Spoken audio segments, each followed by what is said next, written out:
வணக்கங்க. ஃப்யூச்சரில் சொந்தமாக கம்பெனி கட்டலாமேன்னு வாங்கின இடத்துல இயற்கை வழி வேளாண்மை தோட்டம் பண்ணலாமேன்னு ஒரு எண்ணம் தோணுச்சுங்க.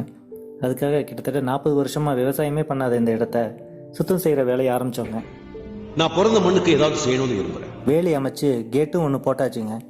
அப்புறம் வெள்ளிங்கிரி மலை அடிவாரத்தில் இருக்கிற நாட்டு மாட்டு கோசாலையில் இருந்து தொழு உரமும் வர வச்சு நல்லா உழுதாச்சுங்க. போர் போடுற வேலையை ஆரம்பிச்சிட்டோங்க. அதுக்காக ஆன்லைன்ல தேடி பிடிச்சு டாக்டர் பாரதின்னு ஒரு காலேஜ் ரிட்டையர்ட் ப்ரொஃபஸரை வர சொன்னோங்க. அவர் வரும்போதே கார்ல ஒரு சூட்கேஸ் போல ஒரு மிஷினையும் எடுத்துட்டு வந்தாருங்க. அது மட்டும் இல்லாம எங்கள்லயும் 2 பேர் சப்போர்ட்டுக்கு வேணும்னு சொல்லிட்டாருங்க. ஒரு 4 இடத்துல கம்பி அடிச்சோங்க.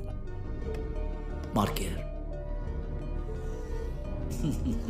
அதை பத்தின சில குறிப்புகளை எடுத்துட்டு போயிட்டாருங்க. மறுநாள் கால் பண்ணி அந்த 4 இடத்துல ஒரு இடத்த மட்டும் கன்ஃபார்ம் பண்ணாருங்க. எங்களுக்கும் அவர் சொன்ன அந்த இடம் சரியான ஜலமூலையாகவும் நம்ம கேட்டை திறக்க மூட ஏதுவான ஒரு பகுதியாகவும் இருந்துச்சுங்க. அப்புறம் ஒரு நாள் பார்த்து பூஜை போட்டு போர் போட்டோங்க. கிட்டத்தட்ட 650 அடி போர் போட வேண்டியதா இருந்துச்சுங்க. நம்ம நார்மலா விவசாயத்துக்கு கரண்ட் வாங்கணும்னா பிஏஓ ஆபீசரை பார்த்து எழுதி வச்சு டெபாசிட் தொகையா குறைஞ்சது 2.25 லட்சம் செலவு பண்ணி காத்திருக்கிறதுக்கு பதிலாக அப்புறங்க உங்க ப்ராஜெக்டோட வேல்யூ எவ்வளோ?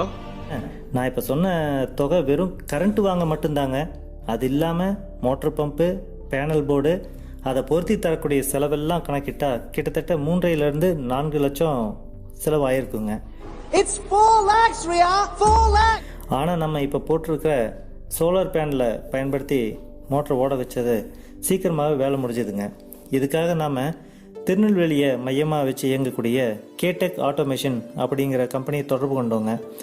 அவங்க நேரடியாக நம்ம இடத்த வந்து பார்த்துட்டு போனாங்கங்க. அப்புறம் அவங்களுடைய வழிகாட்டுதல் படி 650 அடி போரில் 400 அடிக்கு போர் மோட்டரை நிறுத்தியிருக்காங்கங்க. 335 வாட்ஸ் கொண்ட 10 பேனல் 27 வருஷம் வாரண்டியோட போட்டிருக்காங்கங்க. அதோட 3 HP சோலார் பம்பு மற்றும் அதற்குண்டான டிரைவ் பேனல் எல்லாமே மெக்பின் என்ற தயாரிப்பை 3 வருஷம் ரீப்ளேஸ்மெண்ட் வாரண்டியோடு தர்றாங்கங்க. அது மட்டும் இல்லாமல் இந்த மோட்டரை நாம் எங்கே இருந்தாலும் ஆன் ஆஃப் பண்ணிக்கிற மாதிரி சிம் போட்டும் கொடுத்துருக்காங்கங்க. இதுக்காக மொத்தமாக ஒரு 3 லட்சம் செலவாச்சுங்க. நல்லா இருக்கு. நல்லா இருக்கியா? நல்லா இருக்கு. இவங்களை பற்றின டீட்டெயிலை கீழே டிஸ்கிரிப்ஷனில் தர்றாங்க. வேணுங்கிறவங்க இவங்களை தொடர்பு கொண்டுக்கோங்க.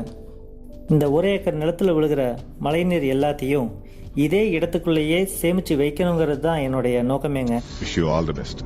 உங்க ப்ராஜெக்ட் நல்லா வரணும்னு நான் கடவுளை வேண்டிக்கிறேன். மழைநீர் சேகரிப்புக்காக முதல்ல போர் போட்ட கேசிங் பைப்பை சுத்தி செவ்வக வடிவுல 7-10 அளவுல 10 அடி ஆழத்துல ஜேசிபியை வச்சு ஒரு குழி எடுத்தங்க. கேசிங் பைப்ல அடிப்பகுதியில இருந்து மேல்புறம் வரைக்கும் 8 mm ட்ரில்லிங் பிட்டை வச்சு 50-60 ஹோல்ஸ் போட்டாங்க. அந்த ஹோல்ஸை சுத்தி நைலான் மெஸ்ஸ 3 மடிப்பா பண்ணி கேசிங் பைப்பை சுத்தி நல்லா கட்டிட்டாங்க. கேசிங் பைப்போட அடிப்பகுதியில சிப்ஸ் காங்கிரீட் போட்டு அந்த பைப்புக்கு கொஞ்சம் உறுதித்தன்மையை உருவாக்கிட்டோங்க. கீழ இருந்து 1.5 அடி உயரத்துக்கு 9 இன்ச்சு கல்ல கேசிங் பைப்பை சுத்தி அடுக்கி வச்சோம். 1.5 அடி உயரத்துக்கு 6 இன்ச்சு கல்லும், பிறகு 1 அடி உயரத்துக்கு 40 mm கல்லும், 1 அடி உயரத்துக்கு 20 mm கல்லும், 6 mm சிப்ஸ் கல் ஒரு அடிக்கு போட்டு நைலான் வலைய விரிச்சிட்டோங்க. அடுப்புக்கறி 1/2 அடி உயரத்துக்கு போட்டோங்க. அதுக்கு மேல மீண்டும் சிப்ஸ் கல் ஒரு அடி போட்டோங்க. மண் மட்டத்துல இருந்து 2.5 அடி குழியாவே விட்டுட்டு சுத்தி தொட்டி போல ஹாலோ பிளாக்க வச்சு கட்டிட்டோங்க. இதுல வர்ற மழை நீர் இந்த குழியில தேங்கி நின்று வடிகட்டப்பட்டு மீண்டும் போர்வெல் குழிக்குள்ளேயே போயிடுங்க. என்னென்ன மரங்கள் நடுவது என்னோட திட்டமிடலை உங்ககிட்ட ஷேர் பண்ணிக்கிறாங்க.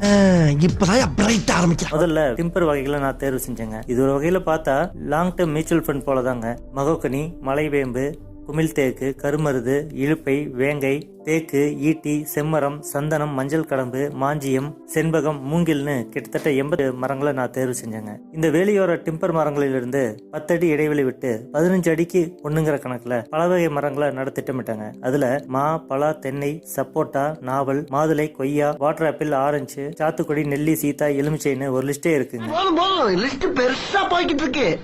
அதுக்குண்டான குழிகளையும் எடுத்த குழிகளுக்கு தகுந்த மாதிரி சொட்டு நீர் பைப்புகளையும் ரெடி பண்ணிட்டாங்க. அது மட்டும் இல்லாம இந்த மரக்கன்றுகளை எங்களுடைய ஸ்டாஃப்களின் கையாலேயே வைக்கணும்னு திட்டமிட்டாங்க.